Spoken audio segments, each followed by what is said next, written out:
This week we're going to be taking a look at enzyme kinetics. And what we're going to be doing is taking a look at the simplest kind of catalytic mechanism and developing it as a qualitative description. In other words, the Michaelis-Menten equation. And from that equation, we can find out some interesting properties of the enzyme we're looking at. And we can also examine what happens when we add inhibitors to that enzyme reaction. But before we do that, we're going to back up a little bit and take a look at a very simple process, the binding of a ligand L to some protein P. And biochemists usually think about that process not in terms of binding, but rather the opposite, where we have some protein ligand complex and it dissociates into free protein plus ligand. And we can write an equilibrium constant for that, or a dissociation constant, by taking the product of the free protein and ligand and dividing it by the protein ligand complex.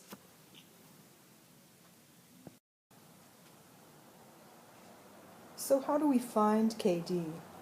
Well, this is usually done by examining the saturation curve.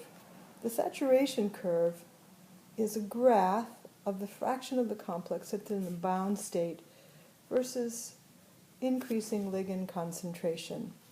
So let's just take a look at that fraction bound.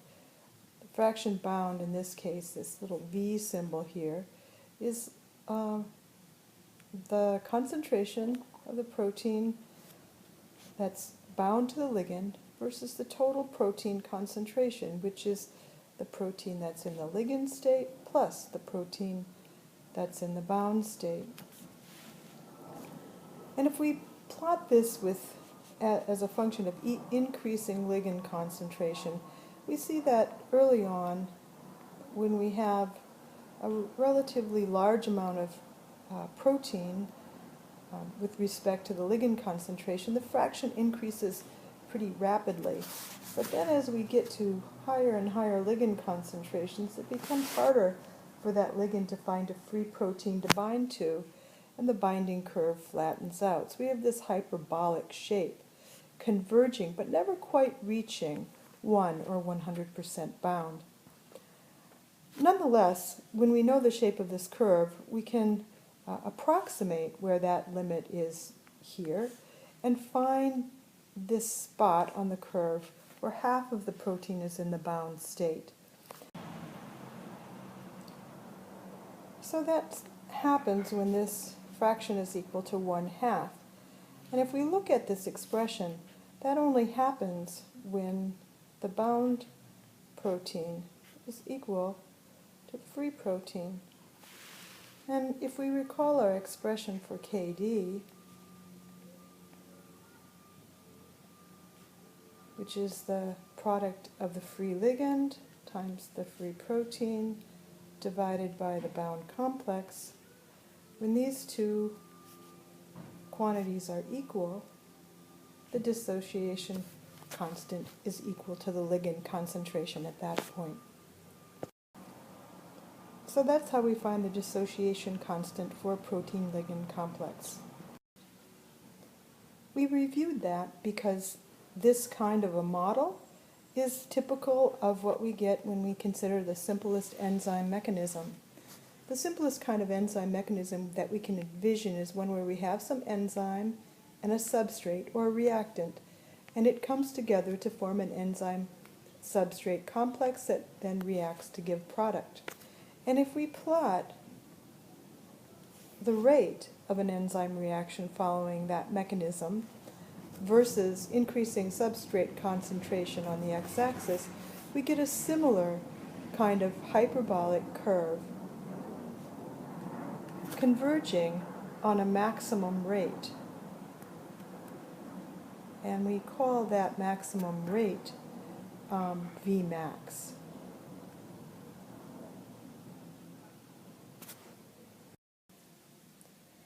In this presentation, I'm really not going to linger on this derivation of the Michaelis-Menten equation, but I'm going to remind you that if we have some sort of a mechanism for any kind of reaction, but in this case, this simple enzyme reaction, we can develop an expression for the rate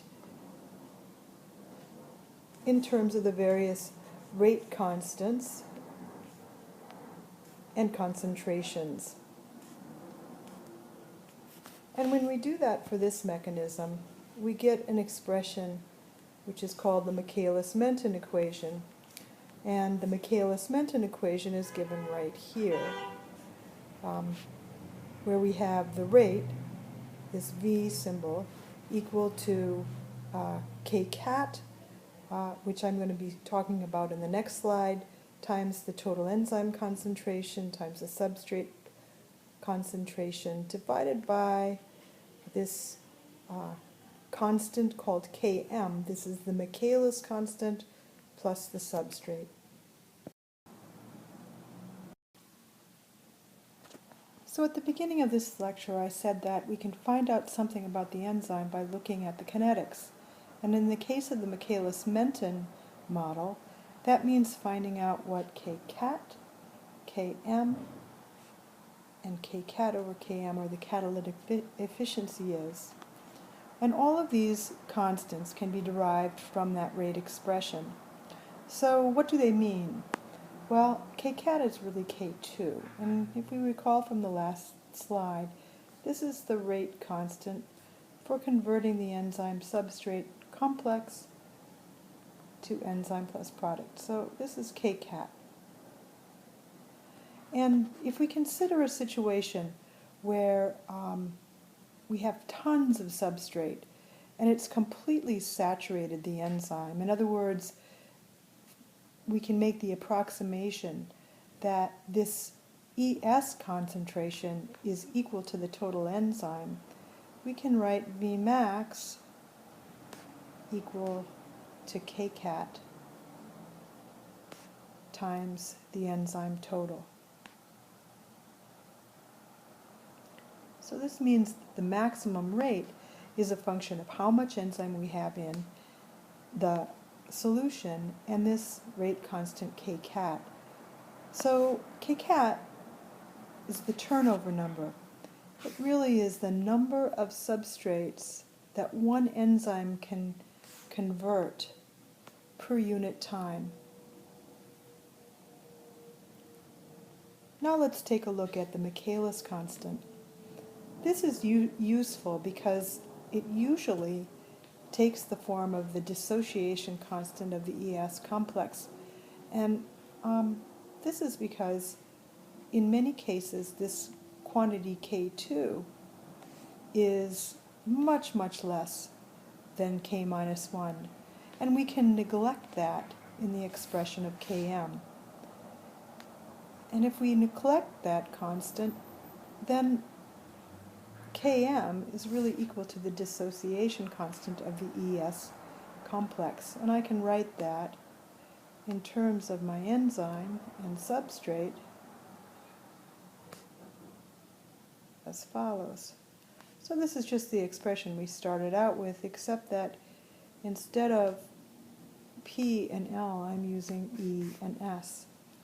And we can see that Km is large when the free enzyme and substrate concentration is large, and Km is small when the concentration of E and S is large.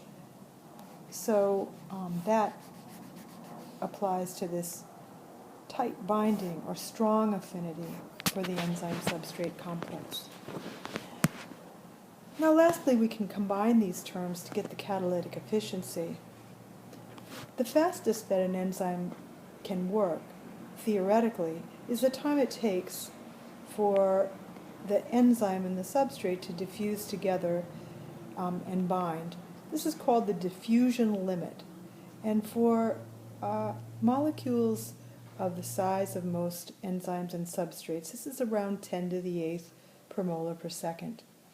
And we can compare this diffusion limit or theoretical limit with actual enzymes and see how well nature has evolved that enzyme catalyst to do its reaction. This slide shows some examples of enzymes who have evolved to be really efficient, close to that 10 to the 8th diffusion-controlled limit.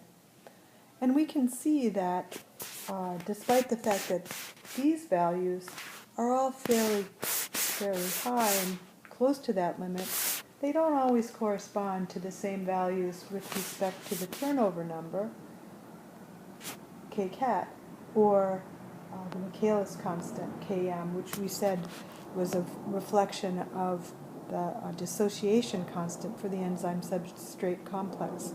So, for example, here we have a situation where we have relatively large km values, again weak binding, but we compensate for that weak binding by extraordinarily fast turnover rates, 4 times 10 to the 7th per second in the case of catalase. Similarly, we can have a situation where we have super tight binding, in other words, a very, very small km combined with a turnover number that, though fairly high, is not nearly as high as it is for an enzyme like catalase, about 800 times per second. This slide gives us an indication of how we do the experiment. The kinetics experiment is usually done by measuring initial rates. That's shown in this approach right here. What we do is we measure the product formation at the very beginning of the reaction, where we can assume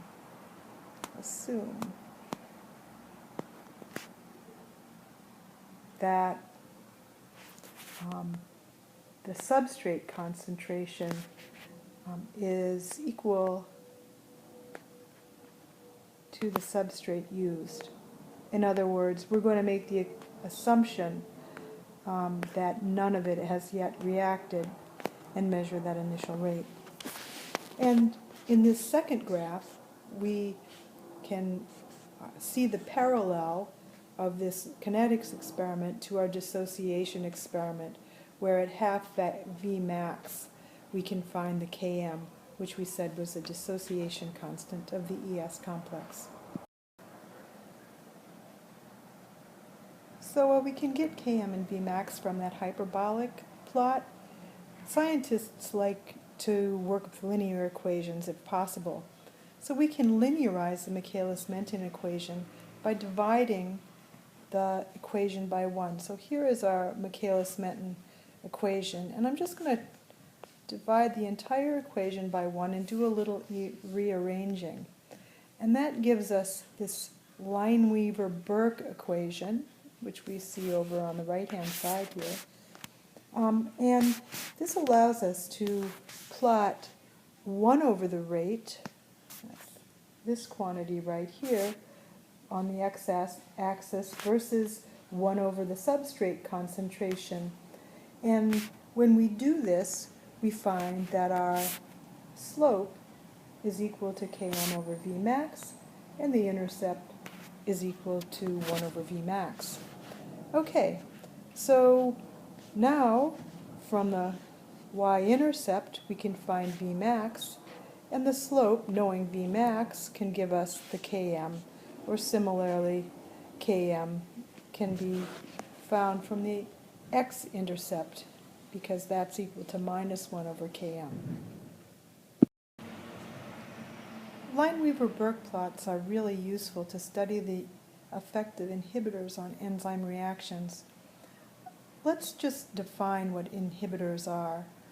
They are small molecules that decrease the enzyme activity by binding to the enzyme, in the case of irreversible inhibitors, covalently, and thereby preventing the enzyme from doing the reaction. Alternatively, we have reversible inhibitors.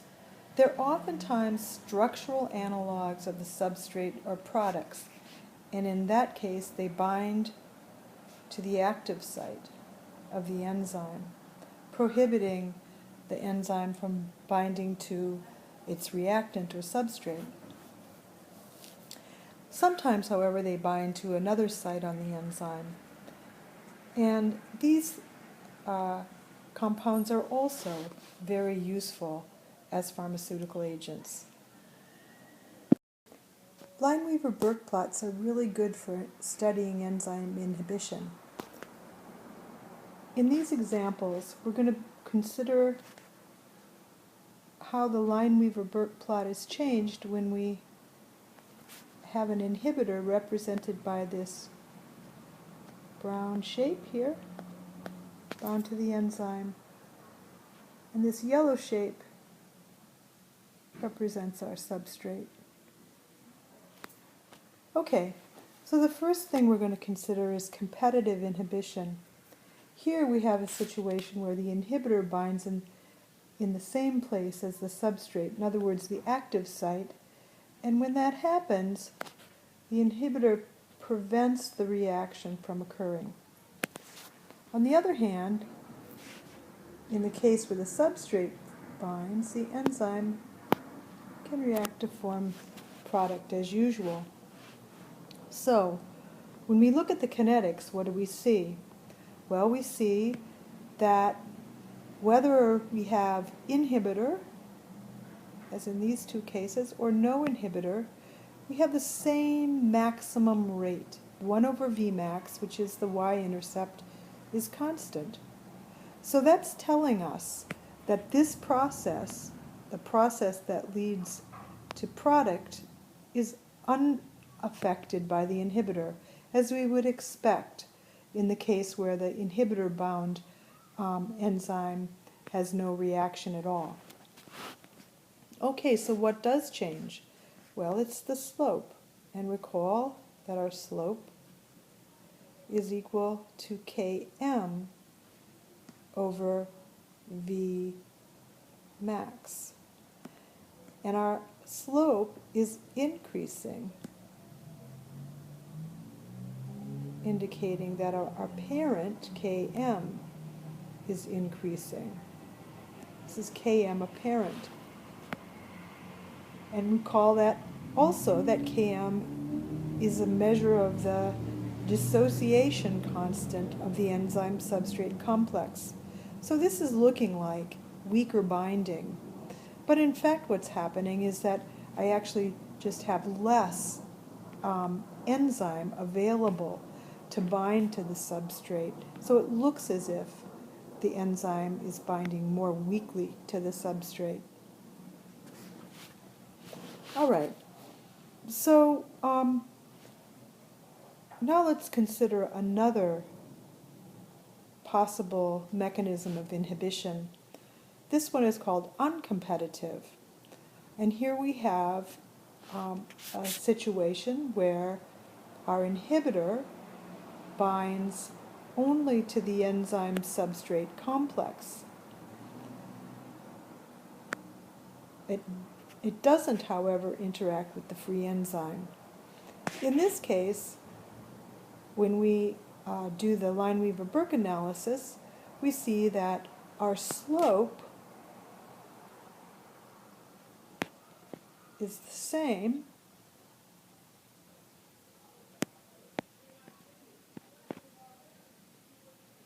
but Vmax, apparent,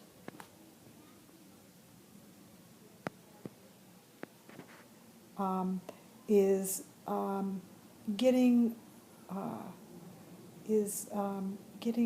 smaller. In other words, with the inhibitor added, this reaction to give products is slower,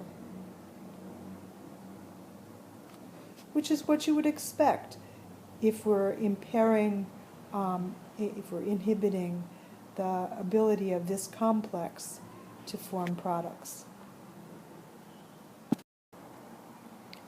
Here are a couple of other examples of inhibition. In these cases, the inhibitor, this brown shape, binds at a site on the enzyme that's not the active site, some other binding site. And when the inhibitor is bound, the substrate can still bind, right? And it can still lead to the formation of product, but it does so at a slower rate. This is called non-competitive inhibition, and there are two types. One, the more rare type, is called pure non-competitive inhibition, and we can see here that in this case, Km is unaffected. In other words, the binding of the substrate to the active site is not influenced at all by the presence of this inhibitor. That's really rare. It's rare because an inhibitor bound at some other site almost always, invariably, will change the shape of the enzyme and change the affinity of the enzyme for the substrate. So what you more often get is a situation where both Vmax and Km change. In the case shown in number 4, called mixed non-competitive inhibition. So how Km and Vmax change can be different, leading to different kinds of combinations of slopes and intercepts. But in any case, they're quite distinct from the previous profiles that we've seen. So the idea here is that by doing the kinetic analysis, we can easily, just from looking at the Lineweaver-Burke plots, we can easily distinguish these 4 different types of inhibition.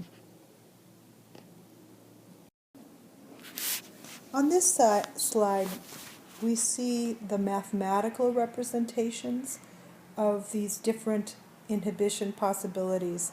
And we can see that the expressions for the rate become complex as we add inhibitors, and that each of these different cases corresponds to a different alteration of the rate equation. And I want to just remind us that this is a situation where we're talking about the simplest kind of enzyme mechanism, where we have an enzyme plus a substrate forming a complex reversibly, which leads to the formation of a product. Nonetheless, the analysis readily allows us to distinguish the different kinds of inhibition that we might have, and it also allows us to, with some degree of certainty, tell that we have at least a reaction that's consistent with this kind of a pathway.